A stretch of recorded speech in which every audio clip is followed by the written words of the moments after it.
And it was a relatively quiet day, but things could change this evening. We're expecting something quite different. Let's find out more from Hannah. Yes, exactly. And don't let the blue skies and the sunshine fool you. We've got some isolated thunderstorms, which will likely be on the way. And with some of these storms could have enough energy to produce golf ball sized hail and high winds of up to 65 miles per hour. So you definitely want to be staying weather aware heading into this afternoon and into our evening hours. A severe thunderstorm watch has been issued that will expire at 10 p.m.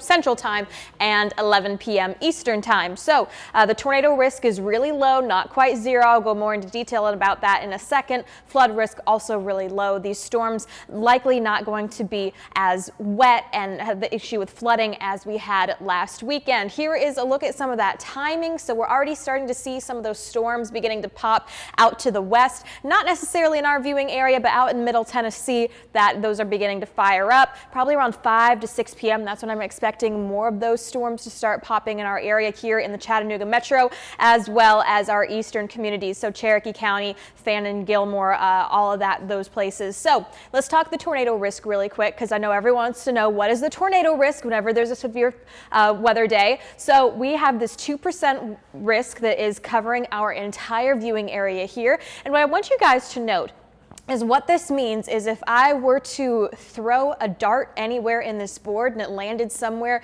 in this 2% risk, you take wherever it landed within a 25-mile radius, there's a 2% risk in that entire 25-mile-per-hour radius, wherever I threw that dart on the board. So again, really, really low, just not quite zero. So we are going to keep an eye out for all these players. Bigger risks are going to be hail. Our entire viewing area could possibly see some hail. The areas which are in this purple could see that significant 2-inch or larger hail, which kind of looks like golf ball sized hail. Hail there. Goodness, what a tongue twister. I'm getting myself all caught up. Damaging winds could see 65-mile-per-hour winds or gustier. So with the hail and the wind gusts, you could see damage to trees, cars, to the roofs. Could see some power outages. So just keep that in mind.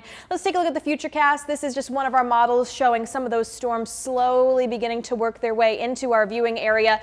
They're going to linger until around 10 o'clock, 11 o'clock. Then they just seem to disperse and fortunately won't be an overnight threat working into your early Friday morning. And Friday is looking, dare I say, a little drier than the last couple of days. Hopefully we'll have less rain and could see some scattered rain showers, but overall not looking as bad. So here's a look at the lightning, hail, and shear. Definitely going to see a lot of lightning, definitely a lot of hail. We are going to be watching to see if there is any spin with some of these storms. Again, not necessarily expecting that, but we want to keep you guys updated on everything that we were watching. So we will be in storm alert weather mode through this evening until tonight. I'm going to be on Facebook Live once those severe thunderstorms begin to fire up. We're going to give you all the details and updates you need to know on air and online. Cindy?